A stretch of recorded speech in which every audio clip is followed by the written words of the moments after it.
অসমখন যে সকলোৰে কাৰণে এক স্মৰণীয় পথাৰ। ইফালে বাংলাদেশীবিলাকে আমাক মাৰিব, এইফালে ইউ পি বিহাৰৰ পৰা বা ৰাজস্থানৰ পৰা অহাবিলাকে মাৰিব। হা, এইখন কি স্মৰণীয় পথাৰ নেকি? যোনে পাই তোনে আমাক আৱেগত বশৱৰ্তী কৰি ইয়াতে লুটি ঘুটি খাব অসমখন।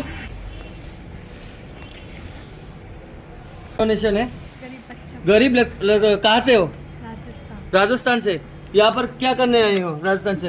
दिखाओ क्या तुम लोगों का वो दिखाओ, आधार कार्ड दिखाओ, पैन कार्ड दिखाओ। हाँ, कहाँ मम्मी के पास है?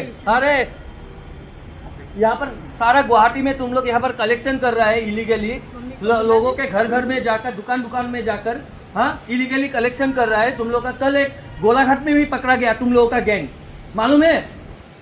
हाँ, और तुम लोग का ये जो इधर आओ, इधर आओ, इधर आओ। अभी पुलिस को बुलाया, अभी इधर आओ।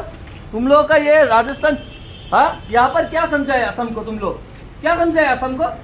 हाँ, जो भी मर्जी करेगा असम में, हाँ, यहाँ पर इलीगली पैसा हफ्ता निकालेगा तुम।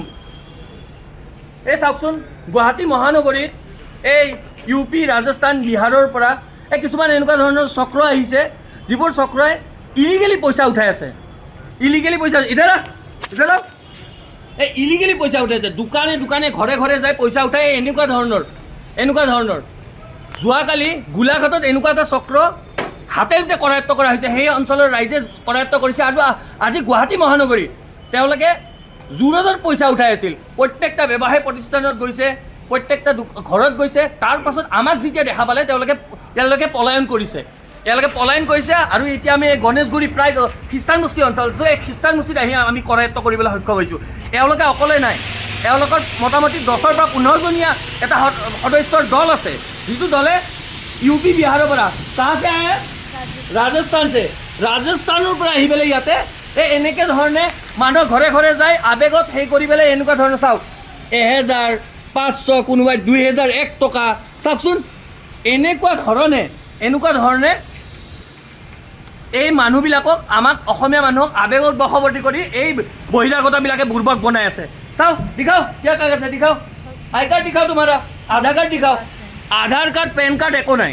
কাৰণ নাই মানে কি, আছে, থাকিলে ওলাই পৰিব তেওঁলোকৰ আচল কথাটো, আচল স্বৰূপটো ওলাই পৰিব। এই এনেকুৱা ধৰণৰ মানুহ আমি ভাবিম যে সৰু ছোৱালী বা ছোৱালী মানুহ আহিছে, এটা গ্ৰুপ তেওঁলোকৰ আছে, 15-20 জনীয়া এটা গ্ৰুপ, যিটো গ্ৰুপে এই গোটেই সমগ্ৰ অঞ্চলত দোকানে দোকানে, ঘৰে ঘৰে গৈ এনেকৈ পইচা কালেকশ্যন কৰে। চাওকচোন, 1000 টকা, 2000 টকা, 500 টকা এনেকৈ।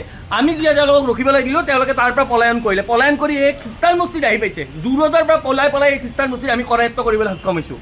আৰু আপোনালোকে ভাবক, কেনেকুৱা ধৰণৰ ভয়ংকৰ চক্ৰ। আমাৰ অসমখন যে সকলোৰে কাৰণে এক স্মৰণীয় পথাৰ। ইফালে বাংলাদেশীবিলাকে আমাক মাৰিব, এইফালে ইউ পি বিহাৰৰ পৰা বা ৰাজস্থানৰ পৰা অহাবিলাকে মাৰিব। হা, এইখন কি স্মৰণীয় পথাৰ নেকি? যোনে পাই তোনে আমাক আৱেগত বশৱৰ্তী কৰি ইয়াতে লুটি ঘুটি খাব অসমখন। এনেকুৱা ধৰণৰ চক্ৰৰ পৰা আমি সকলোৱে সাৱধান হোৱা উচিত। আৰু ৰাইজে জানিব লাগে, ৰাইজৰ ওচৰলৈ যেতিয়া এনেকুৱা ধৰণৰ এনেকুৱা ধৰণৰ যুৱক যুৱতীবিলাক যায়, তেতিয়া মানুহবিলাকে জানিব লাগে আৰু উচিত প্ৰশ্ন সুধিব লাগে। আৱেগত বশৱৰ্তী হৈ ইয়াতে যেনেকৈ 2000, 1000, 3000, 500 এনেকৈ দিছে, সেনেকৈ দিব নালাগে। আচল প্ৰশ্ন, যদি তেওঁলোকে কিবা অসুবিধাত পৰিছে, তেওঁলোকে কি অসুবিধাত পৰিছে? যদি মেডিকেল পাৰপাছত কোনোবা পইচা উঠাইছে, তেওঁলোকে আমাৰ অসম পুলিচৰ পৰা, গুৱাহাটী পুলিচৰ পৰা পাৰ্মিশ্যন লৈছে নাই পইচা ওলোৱাৰ আগতে? সেই কথাটো জানিব লাগিব। কাৰণ তেওঁলোকে আমাৰ ইয়াৰে স্থায়ী বাসিন্দা নহয়, তেওঁলোকে ৰাজস্থানৰ বাসিন্দা। ইয়াতে আহিব এটা চক্ৰ, এই চক্ৰটো ইয়াতে এনেকৈ মানুহক বুৰ্বক বনায়, অসমীয়া মানুহক বুৰ্বক বনাই এনেকৈ খাই আছে কিছুসকলে। আমি ভিডিঅ' ফুটেজ আমি সংগ্ৰহ কৰিছোঁ, সেই অঞ্চলৰ মানুহক সুধিছোঁ, সিহঁতে হাৰাশাস্তি কৰি দিছে সেই অঞ্চলৰ মানুহক। দোকানে দোকানে, ঘৰে ঘৰে গৈ এনেকুৱা ধৰণে এই ছোৱালীবিলাকে 10 বা 15 জনীয়া সদস্যৰ দল আছে, অকলে নহয়। আহিছে, আহি পেলাই কৈছে ডনেশ্যন দিব পাৰিব নেকি? চবেই আমাক দিছে, তাত লিখা আছে কিছুমানে 1000 টকা, কাৰোবাৰ 5000 টকা, কাৰোবাৰ 2000 টকা। ঠিক আছে, বহুত কথা কৈ থাকে। আমি কিন্তু পুৰা এই কাগজটো লৈ যাওক, আমি আমাৰ ফালৰ পৰা পুৰা